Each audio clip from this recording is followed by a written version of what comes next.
250 years ago, all the upper classes in Denmark and in Europe, they needed their portraits painted. In Denmark, there was a painter called Jens Juel, and he did a lot of portraits of the royal family and the nobility, the aristocracy. And here we have two portraits by Jens Juel. It's Frédéric de Coninck and his wife Marie.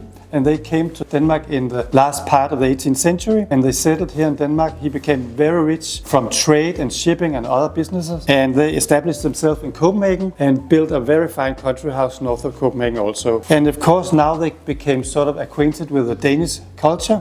They also needed their portrait painted by Jens Juel. And we have Frédéric here, and it's very typical of the period that now, compared to the Rococo time, now they are a bit more understated and much more physical likeness than before. And we have a very typical Louis XVI style, the very fine details here on the clothes, and the style is also very typical of Jens Juel. The typical original frames we also have here. Jens Juel, he painted actually several versions of the couple. The wife is here, very typical Jens Juel portraits. It's a very fine piece of Danish history, and if you want, you can go in and have a bit. And I'm sure whether you are in a two-room apartment or a castle, these fantastic portraits will look wonderful on your wall. I wouldn't mind having them, that's for sure.